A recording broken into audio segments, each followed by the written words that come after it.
Definition समझते हैं student. सबसे पहली जो डेफिनेशन है वो है पोल, कि पोल आखिर होता क्या है समझते हैं। देखो हमने बताया कि जो मिरर होता है वो किससे बनता है, एक स्फीयर से बनता है, हॉलो स्फीयर ऑफ ग्लास। ठीक है, ये हमने एक स्फीयर बनाया, डॉटेड लाइन में बनाया हुआ है। मान लीजिए हमने इस वाले पार्ट को कट कर लिया मिरर में से, हॉलो स्फीयर में से, वो यहाँ पर हमने कर दी पॉलिश। करेक्ट, क्या कर दी, पॉलिश। अच्छा बताओ ये मिरर कौन सा है, कॉनकेव है या फिर कॉन्वेक्स है। बाहर वाले पार्ट पर पॉलिश है तो रिफ्लेक्शन कहां से होगा, अंदर वाले पार्ट से होगा, बेंट इन पार्ट से होगा, तो ये मिरर है कॉनकेव। याद रखें, if the reflection of light take place from bent in part then it is concave mirror. और अगर यहीं पर मैं एक और मिरर बनाऊं, ठीक है, एक और स्फीयर लिया मैंने, लेकिन इस बार मैंने पार्ट ये वाला लिया है। ठीक है, पॉलिश इस बार हमने अंदर वाले पार्ट पे की हुई है, और पॉलिश जब अंदर वाले पार्ट पे की हुई है तो रिफ्लेक्शन बाहर वाले पार्ट से होगा, तो ये मिरर कौन सा होगा, कॉन्वेक्स मिरर होगा। सबसे पहले तो यही बात ध्यान रखें कि कॉनकेव मिरर क्या होता है और कॉन्वेक्स मिरर क्या होता है। ठीक है, तो सबसे पहली डेफिनेशन है पोल। पोल क्या होता है, कि जो मिरर होता है, जैसे हमने ये आप लोगों के लिए मिरर लिया हुआ है, मिरर भी कैसा है, एक सर्किल टाइप में है। इस मिरर का कोई ना कोई सेंटर होगा या नहीं होगा, उस सेंटर को ही बोलते हैं हम पोल। जैसे ये मिरर है तो इसका सेंटर ये होगा, और ये मिरर है तो इसका सेंटर ये होगा। आप लिख भी सकते हो सेंटर ऑफ स्फेरिकल मिरर। बस इतनी सी बात ध्यान रखें, छोटी छोटी सी बातें, कोई बहुत बड़ी डेफिनेशन हम आपको नहीं लिखाना चाहते जिससे याद करने में आप लोगों को दिक्कत हो। ध्यान रखें, मिरर का जो सेंटर होता है उस सेंटर को ही हम क्या कहते हैं, पोल। आप लिख भी सकते हो centre of mirror is called pole. दूसरी डेफिनेशन है, दूसरा पॉइंट है student, centre of curvature. Centre of curvature. अब आप सोचोगे सर ये सेंटर ऑफ कर्वेचर, नए नए वर्ड आप लोगों के सामने आ रहे हैं, तो इन वर्ड का मतलब क्या है हम समझा रहे हैं। ध्यान रखें, क्योंकि आने वाले चैप्टर में इन सारे वर्ड्स को हम सिर्फ बोलेंगे, बार बार मतलब नहीं समझाएंगे। इस वीडियो में स्पेशली मतलब समझा रहे हैं।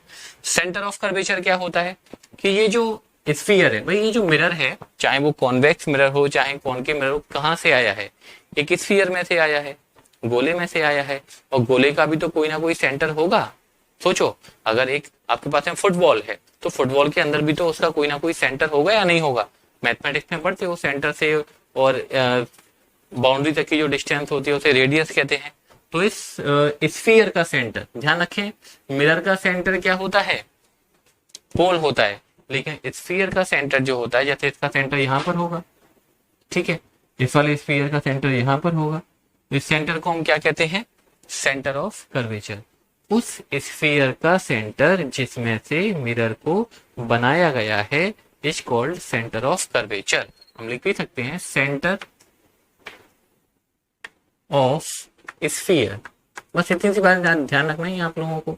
सेंटर ऑफ मिरर बोलोगे तो पोल की डेफिनेशन बन जाएगी, सेंटर ऑफ स्फीयर बोलोगे तो फिर सेंटर ऑफ कर्वेचर की डेफिनेशन बन जाएगी। Centre of sphere of which mirror is a part. Okay, जिसमें से आपने मिरर को बनाया गया है, या मिरर जिस स्फीयर का पार्ट है उस स्फीयर के सेंटर को हम कहते हैं सेंटर ऑफ कर्वेचर। और सेंटर ऑफ कर्वेचर को हम एक लेटर सी से रिप्रेजेंट कर देते हैं, सेंटर ऑफ कर्वेचर है इसलिए। नेक्स्ट टर्म है स्टूडेंट हमारे पास में radius of curvature.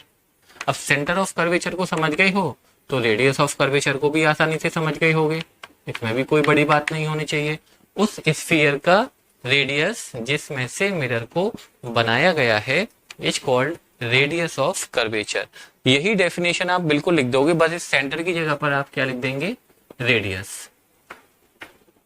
Radius of sphere, छोटी छोटी सी बातें ध्यान रखें, नन्ही मुन्नी सी बातें हैं।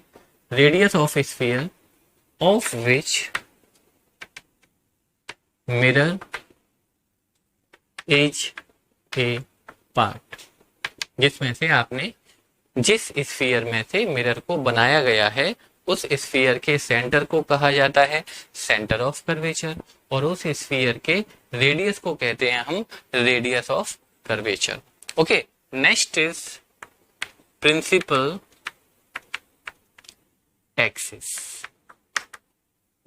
ओके, नेक्स्ट पॉइंट है, कितने पॉइंट हो गए, 1 2 3 4th पॉइंट, प्रिंसिपल एक्सिस। अब ये सर प्रिंसिपल एक्सिस क्या होती है? देखो, एक ऐसी इमेजिनरी लाइन जो सेंटर ऑफ कर्वेचर से पास होती है और पोल से पास होती है, उस लाइन को हम कहते हैं प्रिंसिपल एक्सिस। ओके, आप लिख भी सकते हो a straight line passing through, pole को पी से रिप्रेजेंट किया जाता है, ठीक है, a straight line passing through centre of curvature and pole of mirror is called principal axis. इस लाइन को हम क्या कहते हैं? Principal axis. ओके, यहां भी हम लिख सकते हैं इस बात को, इस लाइन को हम क्या कहते हैं? Principal axis. ओके, लिख भी देते हैं, straight line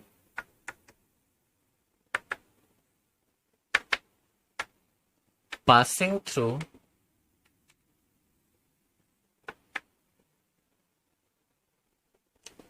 center of curvature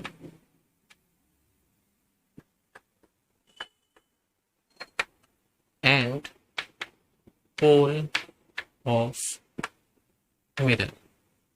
एक ऐसी स्ट्रेट लाइन जो कहां से पास होती है?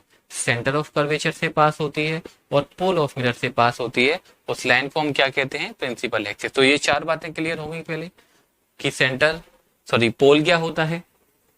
सर, मिरर का जो सेंटर होता है उस सेंटर को हम कहते हैं पोल। सेंटर ऑफ कर्वेचर क्या होता है? सेंटर ऑफ कर्वेचर स्टूडेंट होता है कि जिस स्फीयर में से हमने मिरर को बनाया है, भाई मिरर कहाँ से आया है? एक स्फीयर में से आया है, एक गोले में से आया है, तो उसका कोई ना कोई सेंटर होगा, तो उस स्फीयर के सेंटर को हम क्या कहेंगे? Centre of curvature, centre of sphere of which mirror is a part. Radius of curvature की बात करोगे तो जो बात यहाँ पर है वही बात यहाँ पर है कि सर उस स्फीयर की रेडियस जिसमें से मिरर को बनाया गया है उसको हम कहते हैं radius of curvature. Principal axis को ध्यान रखें, एक ऐसी straight line which is passing through centre of curvature as well as pole of the mirror is called principal axis. अब बात करते हैं कि फोकस एंड फोकल लेंथ क्या होती है, इनको लिखो क्योंकि हमें ये सारी चीजें रफ करनी है।